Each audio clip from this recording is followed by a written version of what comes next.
داستان گو T V سحر انگیز اور دلچسپ کہانیوں کا ایک سلسلہ لے کر آپ کی خدمت میں حاضر ہوا ہے۔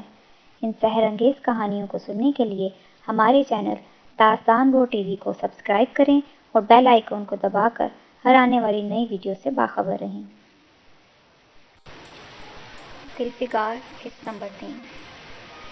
ندا مطالعہ میں اتنی کھوئی ہوئی تھی کہ اسے احساس نہیں ہوا کہ کوئی اس کے سر پر آن کھڑا ہوا ہے۔ فراز ندا کی چوائس سے بہت متاثر ہوا تھا، کیونکہ ندا نے جدید علوم کے مطالعے سے ثابت کیا تھا کہ اس کا ذہن جدت پسند ہے۔ لیکن جب فراز ندا کے قریب آ کر کھڑا ہوا تو اس نے منہ پر ہاتھ رکھ کر بمشکل اپنا قہقہہ روکا تھا، کیونکہ ندا نے کتاب کے درمیان فراز کی تصویر چھپا رکھی تھی، جو کہ چپکے سے وہ اپنی ممی کے ذاتی دراز سے نکال لائی تھی۔ فراز ندا سے ذرا پیچھے ہو کر کھڑا ہو گیا اور ندا کی حالت سے لطف اندوز ہونے لگا، جو اپنے ہونے والے منگیتر کی تصویر کا تنقیدی نظروں سے جائزہ لے رہی تھی۔ دیکھنے میں تو اچھا لگتا ہے، نہ جانے عادتوں کا کیسا ہو۔ چہرے کے نقوش بھی ٹھیک ہیں، ناک آگے کو جھکی ہوئی نہیں ہے، یعنی مطلب رست نہیں ہے۔ آنکھیں بتاتی ہیں کہ بے وقوف نہیں ہے، البتہ ذرا سخت مزاج انسان ہے۔ قد بد بھی ٹھیک ہے۔ مس ندا ریاض، میرے خیال میں فراز صاحب کو پاس کر ہی دیا جائے۔ ندا نے فراز کی تصویر کی طرف دیکھتے ہوئے بے خیالی میں مسکراتے ہوئے دل ہی دل میں خود سے کہا۔ آپ پاس ہیں جناب۔ ندا نے اپنی مخروطی انگلیاں فراز کی تصویر سے ٹکرا کر انتہائی معصومیت سے مسکراتے ہوئے خود سے کہا۔ آپ نے مجھ سے کچھ کہا؟ فراز نے موقع اچھا جان کر مداخلت کرتے ہوئے کہا۔ ندا نے گردن موڑ کر مخاطب کرنے والے کی طرف دیکھا اور پھر فراز کو اپنے سامنے کھڑا دیکھ کر وہ حیران رہ گئی۔ فراز، آپ؟ فراز کو یوں اچانک اپنے سامنے دیکھ کر پریشانی سے کھڑی ہو گئی تھی۔ ارے تم کھڑی کیوں ہو گئی ہو؟ بیٹھو نا، فراز نے ندا کے سامنے کرسی گھسیٹ کر بیٹھتے ہوئے خوشگوار لہجے میں کہا۔ دیکھیے میں چلتی ہوں، ممی گھر پر انتظار کرتی ہوں گی، ندا نے جلدی سے اپنی کتابیں سمیٹتے ہوئے پریشان سے لہجے میں کہا۔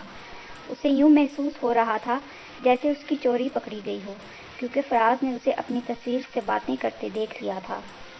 جی فرمائیے، ندا نے نروس انداز میں فراز کی طرف دیکھے بغیر کہا۔ میرا مطلب ہے بیٹھو، میں تم سے چند باتیں کرنا چاہتا ہوں، فراز نے ندا کی طرف دیکھتے ہوئے بےتابی سے کہا۔ فراز، آپ برا مت منائیے گا، ڈیڈی ایسی باتیں پسند نہیں کرتے، اس لیے میں جا رہی ہوں، ندا نے معذرت بھرے انداز میں کہا۔ ارے اس میں برا منانے والی کون سی بات ہے، تم ضرور جاؤ، ویسے اگر بیٹھ جاتی تو چند باتیں ہو جاتی۔ فراز کی سوئی وہیں اٹکی ہوئی تھی۔ آخری جملہ فراز نے کچھ اس انداز سے کہا تھا کہ وہ بے اختیار ندا کو ہنسی آ گئی۔ پلیز فراز، مجھے مت روکیے۔ ندا اتنا کہنے کے بعد وہاں رکی نہیں تھی، وہ لائبریری کے دروازے کی طرف بڑھ گئی۔ شرم سے اس کے گال انگارے بن گئے تھے۔ اس کی بھولی صورت اس موقع پر اور بھی حسین معلوم ہو رہی تھی۔ وہ نپے تلے انداز سے چلتی ہوئی وہاں سے چلی گئی، جبکہ فراز ندا کی خوبصورت چال دیکھتے ہوئے مسکرا دیا تھا۔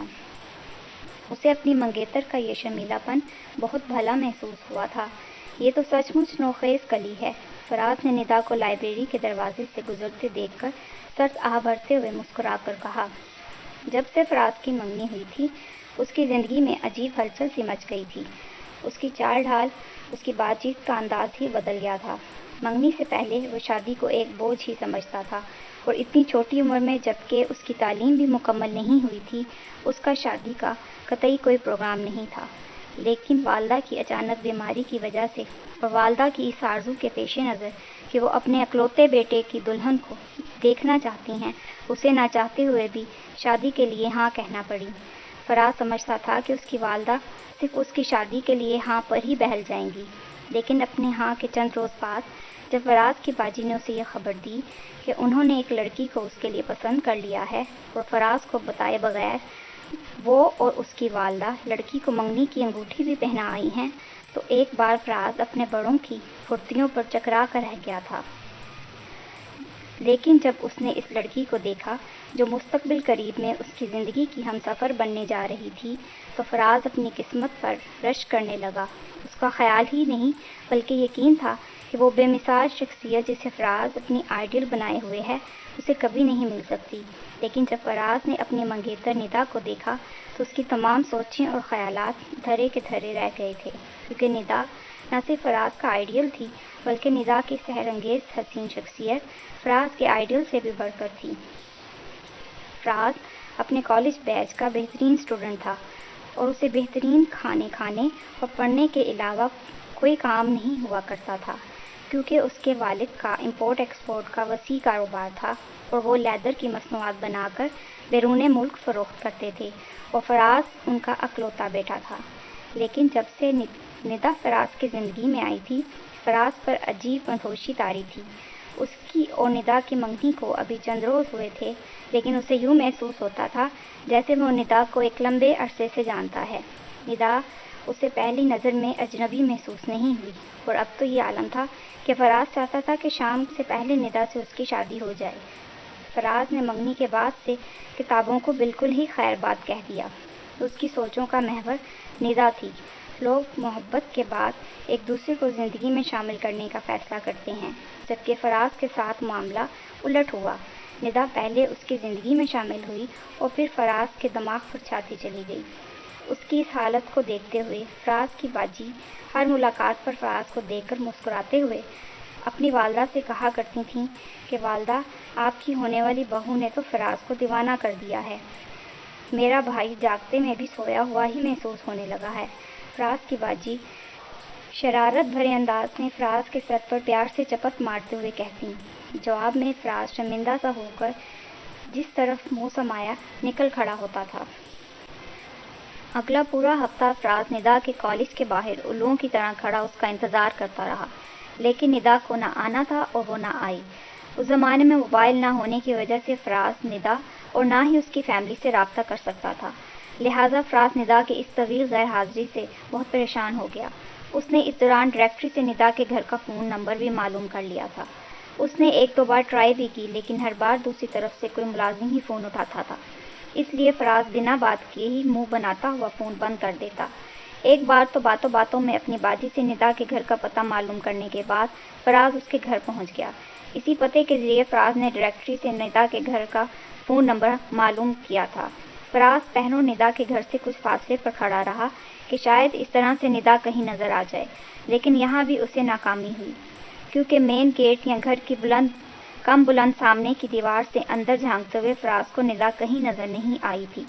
عاجز آ کر فراز کا جی چاہا کہ وہ ندا کے گھر میں ہی گھس جائے، لیکن ندا کے والد ریاض احمد صاحب کے بارے میں اس نے سن رکھا تھا کہ وہ روایات کے پابند اور ایسے معاملات میں بہت سخت انسان ہیں۔ ان کے ڈر سے فراز ندا کے گھر قدم رکھنے کی جرأت نہیں کر پایا تھا۔ وہ واپس اپنی شاندار کار میں آ بیٹھا۔ اسے سمجھ نہیں آ رہا تھا کہ وہ کیا کرے، کیونکہ ندا سے بات، اس سے ملاقات کا کوئی طریقہ اس کے ذہن میں نہیں آ رہا تھا۔ آخرکار فراز نے ہمت کر کے ریاض احمد کے عالیشان بنگلے کے مین گیٹ کے قریب کار لا کھڑی کی اور دل کو مضبوط کرتے ہوئے اس نے اس سیکیورٹی گارڈ کو اشارہ کیا جو گیٹ کے اندر کھڑا پہرا دے رہا تھا۔ دیکھیے، ریاض احمد صاحب گھر پر ہیں؟ فراز نے لہجے میں اعتماد بھرتے ہوئے گارڈ سے پوچھا۔ آپ کا نام جناب؟ گارڈ نے آنے والے کی شاندار گاڑی اور انداز مخاطب سے مرغوب ہو کر عزت بڑے انداز میں پوچھا۔ میرا نام فیاض ہے، فراز نے فے کو لمبا کرتے ہوئے کہا، کیونکہ روانی میں اس کے منہ سے اس کا اصل نام نکلتے نکلتے رہ گیا تھا۔ فیاض صاحب، مالک تو فیملی کے ساتھ کراچی گئے ہوئے ہیں، گارڈ نے جواب دیا۔ گھر پہ کوئی نہیں؟ فراز نے پوچھا۔ جی ہاں، کوئی نہیں ہے، گارڈ نے ادب سے کہا۔ اچھا، کراچی میں ریاض احمد صاحب کا کوئی رابطہ نمبر ہوگا آپ کے پاس؟ اصل میں والد صاحب کو ان سے کاروباری سلسلے میں بہت ضروری بات کرنی تھی، فراز نے گال پر ہاتھ پھیرتے ہوئے کہا۔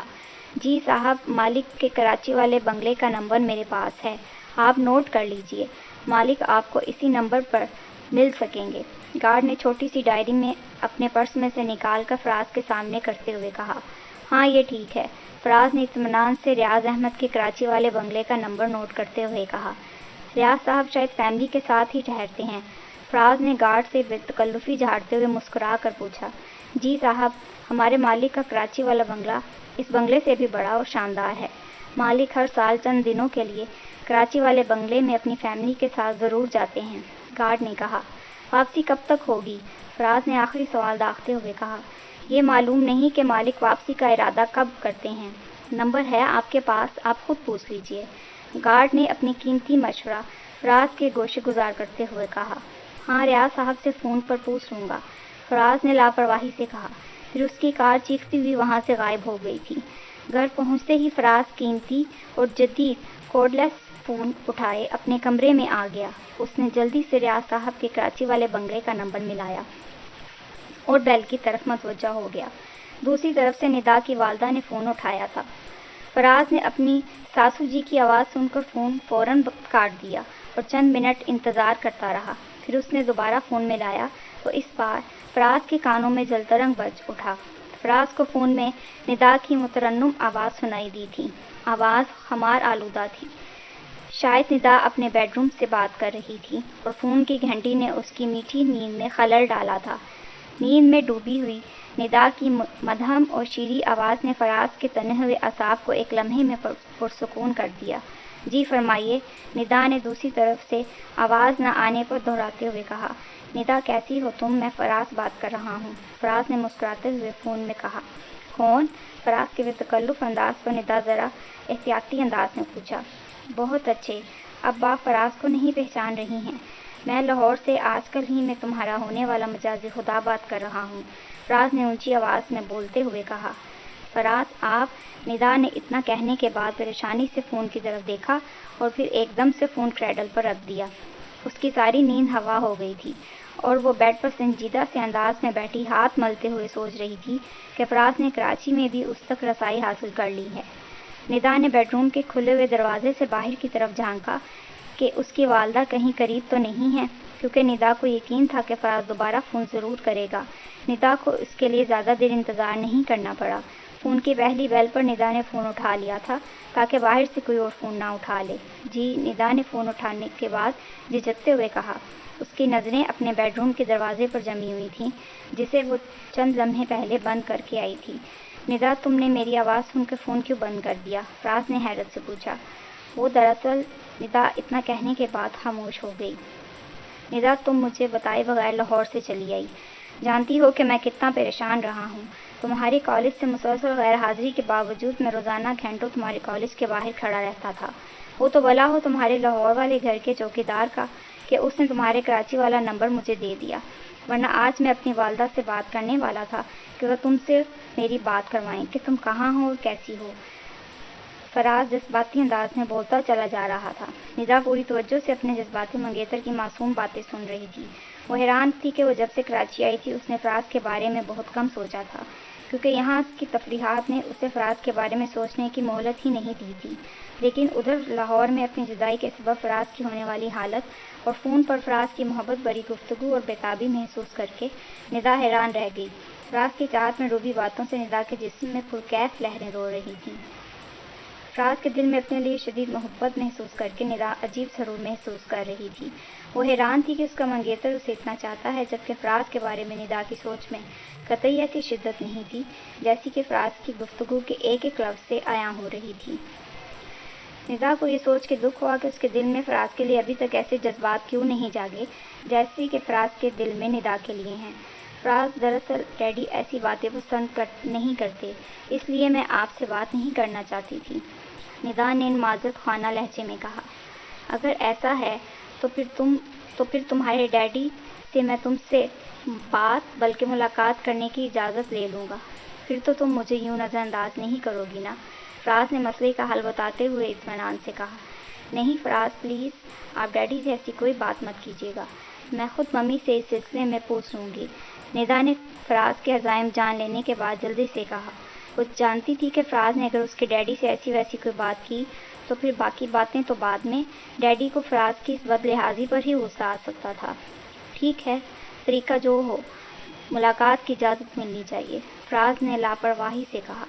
ندا فراز کے اس ناپختہ انداز پر سر مار کر رہ گئی، کیونکہ فراز کی باتوں سے احساس ہو رہا تھا کہ وہ اس مسئلے کو معمولی اہمیت بھی نہیں دے رہا ہے۔ اچھا، اب میں فون بند کر رہی ہوں، ندا نے کہا۔